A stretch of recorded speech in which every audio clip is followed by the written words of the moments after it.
subscribe, like, comment,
and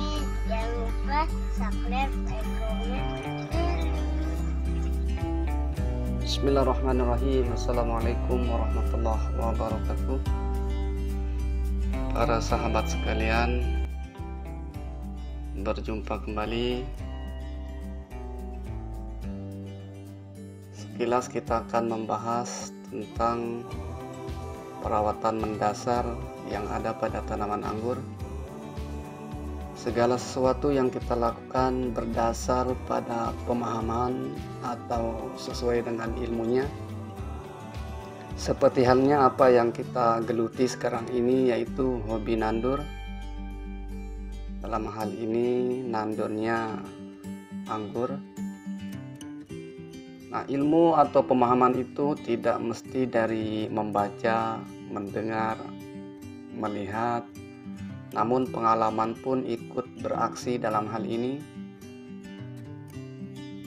Sehingga jangan remehkan pula, walaupun seseorang berpengalaman dalam dunia pertanian, namun belum tentu semua jenis tanaman bisa dipahami karakter dan pembudidayaannya. Sekarang ini kita berada pada salah satu kebun teman kita yang hobinya nandur juga. Pengalamannya dalam dunia pertanian sudah luas.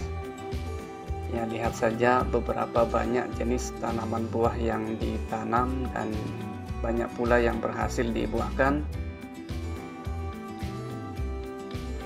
yang sudah berproduksi menghasilkan buah. Namun teman-teman bisa lihat sendiri, di antara semua tanaman yang berbuah dan pertumbuhannya bagus itu, namun justru tanaman anggurnya kurang produktif. Sedikit sekali yang berhasil dibuahkan. Walaupun ada yang berbuah, cuma ada beberapa varian yang aktif, namun kurang maksimal. Nah, disinilah kita butuh yang namanya pemahaman serta mengenali karakteristik dari tanaman kita, serta bagaimana membudidayakannya untuk bisa produktif. Teman-teman harus ingat bahwa anggur adalah salah satu tanaman yang merambat, di mana proses pembuahannya dilakukan melalui pemangkasan.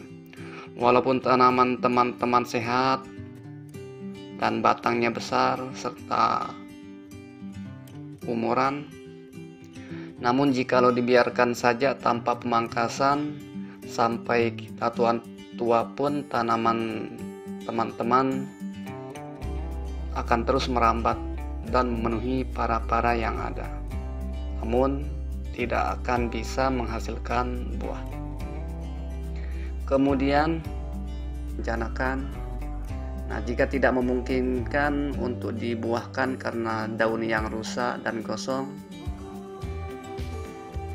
maka hal yang perlu kita lakukan adalah proses ulang atau pengaturan ulang percabangan.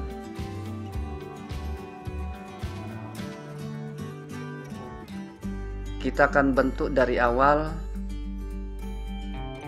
percabangan.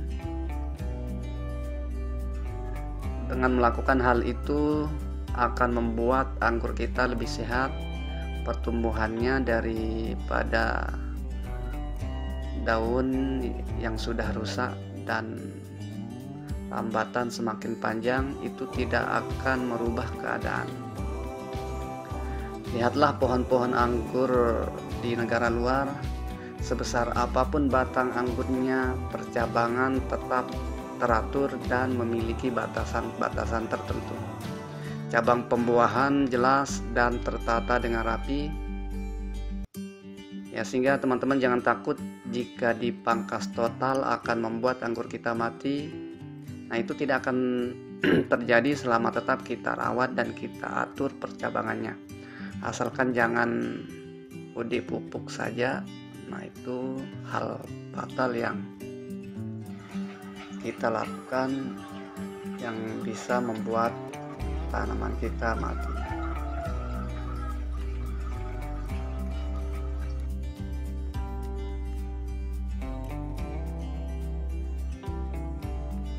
Nah, hal selanjutnya yang perlu kita perhatikan, walaupun kita melakukan pemupukan secara rutin, namun apa yang kita berikan juga tidak sesuai dengan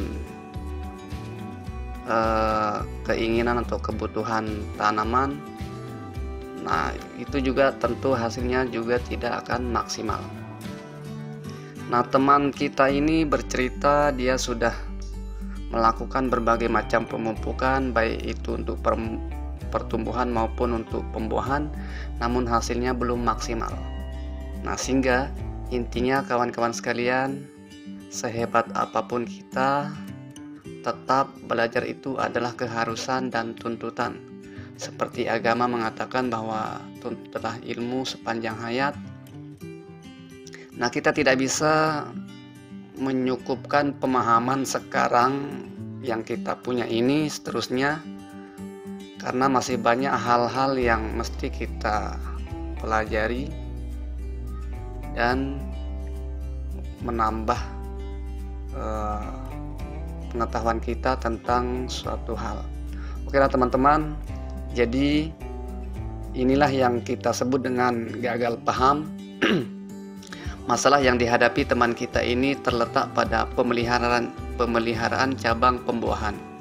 Lihat saja bagaimana percabangan yang terbentuk, terlihat seperti hamparan tali yang semeraut yang tak teratur arahnya.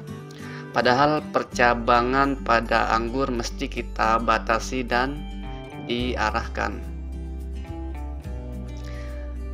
Ya, kita boleh saja membuat cabang terusan, namun tetap ada batasan-batasan tertentu berapa bud yang harus kita pelihara dan sampai berapa daun pergerakannya kita akan tahan di sana. Nah, jika tidak memungkinkan untuk dibuahkan kembali karena daun yang rusak dan terserang berbagai macam penyakit baik jamur maupun tungau, yang harus kita lakukan adalah seperti tadi, yaitu melakukan percabangan ulang. Kita bentuk lagi dari awal. Pilihannya ada dua, yaitu pemangkasan mundur atau pemangkasan secara maju. Pemangkasan mundur ya, 1 atau 2 bud di bawah batang buah yang pernah dibuahkan, atau kalau belum berbuah kita cukup memelihara 1 sampai 4 mata bud untuk kita biarkan tumbuh.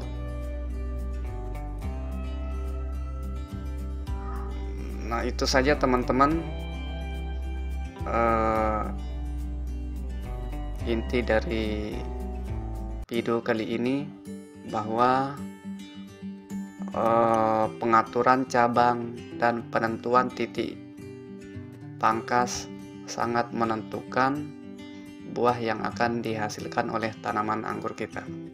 Kurang lebihnya mohon maaf. Wabillahi taufiq wal hidayah. Wassalamualaikum warahmatullahi wabarakatuh.